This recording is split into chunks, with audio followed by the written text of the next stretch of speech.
ปัจจุบันเห็นได้ว่าสภาพอากาศเกิดมีฝุ่น PM 2.5นี่ตรงนั้นเนาะที่ว่าพวกเขาก็ได้ส่งเสริมให้กับเจ้าเพื่อให้กับเจ้าก็เด็กน้อยปัจจุบันมันเป็นผู้ใหญ่ในอนาคตและผู้สร้างสาประเทศชาติเพราะฉะนั้นเขาจะได้โอกาสให้เจ้าโดยเฉพาะเป็นเด็กน้อยชนเผ่านี้ให้กับเจ้ามีสิทธิ์มีเสียงแต่ไม่ได้ทำได้เฮียนสูงขึ้นเพื่อให้กับเจ้าเพื่อมันมีสิทธิ์ไปพัฒนาประเทศชาติเขาอันนั้นเป็นพวกเขาแล้วต้องมาเรื่องต้นไม้เนาะ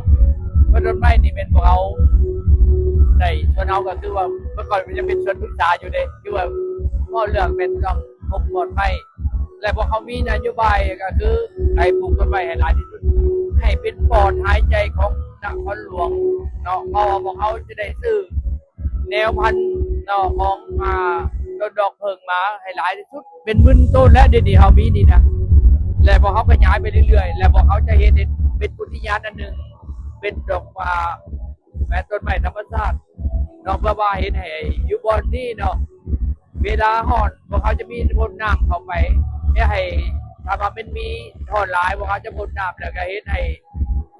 บอกPM 2.5จะหายไปเพราะตัวอันตรายคือในอนาคตนี้ PM 2.5นี่จะรับมือดับร้ายขึ้นถ้าเขาบ่มีบอลนี่มันจะเห็นให้นักการเมืองเขาจะทำความยุ่งยากโดยเฉพาะเป็นเรื่องผมพรจะเพิ่มขึ้นเนาะสองมาPM 2.5เรื่องฝุ่นนี่มันแย่งหลายขึ้นดังนั้นเขาก็ได้การเก็บไว้ได้ดีจนไปเลยเพื่อว่าเห็นให้ถ้านครหลวงเวลามีปัญหาเรื่องPM 2.5จะมาหันใจอยู่นี่เนาะเห็นให้มันเป็นบริพักผ่อนยอดระลมเป็นแหล่งท่องเที่ยวที่ดีที่สุดสำหรับแบบอยู่แบบธรรมชาติอยู่แบบเก็บแบบวัฒนธรรมประดับเขาต่างๆมีพิเศษจะไหนในกิจกรรมมันมีในตัวแตกต่างกันมีพิเศษปีนี้พวกเขาจะมีหลายอย่างเกิดขึ้นคือพวกเขาจะได้เฮ็ดกิจกรรมมีบอลลินเด็กน้อยเฉพาะเนาะปีนี้เพราะว่าวันเด็กน้อยพวกเขาได้เกี่ยมเฮ็ดให้วันเด็กน้อยแล้วพวกเขากำลังสร้างคือเนาะส่วนที่เขาบอกว่าหนึ่งนี้ส่วนดอกเพิงต่างๆคือเพื่อให้เป็นใหญ่ให้เป็นใหญ่ที่สุดเลยเนาะในเนื้อที่ประมาณเกือบ4 ไร่ที่มันไม่ได้ไหนว่าคนมาแล้วมาลินบึงเห็นหูเรื่องต้นไม้แล้วเนาะพร้อมนั้นไปเที่ยวเรื่องบรรดาเผ่าต่างๆเนาะเห็นหูเรื่องวัฒนธรรมแล้วยังไปบึงเรื่องธรรมชาติเนาะคือไปบึงเรื่องกล้วยไม้หรือว่าต้นดอกเพิงกันเนาะต้นพื้นต่างๆหลากหลายแต่ส่วนใหญ่เราให้คนมาเมืองอีกแล้วก็ตามมาพวกเขาจะเห็นรูปต่างๆอยู่ข้างหน้านี่เป็นบอลเครื่องผลิตภัณฑ์เครื่องเป็นอาหารเนาะ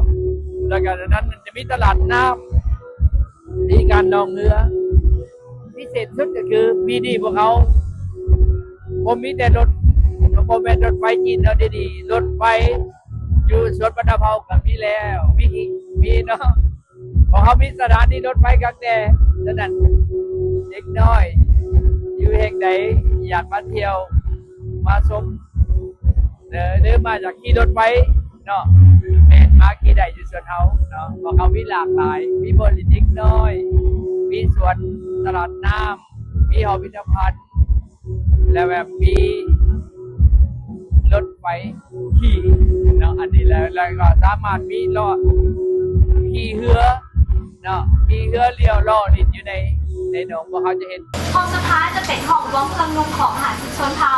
เพื่อเชิญทุกท่านเข้าไปทางด้านในเลยคนละเมืองของเขานี่เดียวดีเขาว่าประมาณ7 ล้านหา7 ล้าน6แต่ว่าทางการสำรวจจริงอยู่ในประมาณ7 ล้าน7 ล้าน2แต่ของเขามี50 เผ่านี่โบมีเผาไงโบมีเผาก็ทุกอย่างนั้นโบมีความขัดแย้งกันโบเคยอาฆาตบาดหมางกันโบเคยเอาระเบียบกันนี้โลกเป็นของเงินอันที่1อันที่2เป็น50 เผ่าล้วนเป็นเผ่าที่มีของประเพณีวัฒนธรรมวิถีชีวิตหลายที่โบคือกันนั่นเป็นความหลากหลายของสังคมของชุมชนนี่โลกเขาเงินว่า50 เผ่าคนเท่านี้อยู่ร่วมกันโบมีเรื่องไม่ได้โลกมีโบมีเนี่ยเห็นบ่ ขนาดถ้าขาแล้วถ้าจะเป็นตัวหมูทำยังเลยขากันกินแล้วหมูจะเอาเคยนี่แล้วอันนี้เป็นมูลเชื่อพวกสามัคคีพวกกองรองพวกอะไรเป็นพึ่งแผ่อยู่บนนี้ฐานนี้ทำช้าให้มันดีและพอสมมีคนวิจัยมันเลิกคือมีนี่มันเป็นศาสตราจารย์เดือดตัวนี้เชื่อมันเลือกเขียนประโยคมาเขียนประโยคมาคนนี้เลือกเขาหัวจักเขาได้เลือกตัวสารดีเขาต้องสนับสนุนอันนี้เพื่อให้มันเป็นพื้นฐานทางสังคมมันเป็นพื้นฐานของชุมชนมันเป็นอย่างเท่าเป็นบ้านเชื่อบอกสามัคคีปองร้องสามัคคีเอกภาพสามัคคีพึ่งแทนเป็นเริ่มจากอันนี้เลยมันมีความหมายของมันเนี่ยเอาเป็นอะไร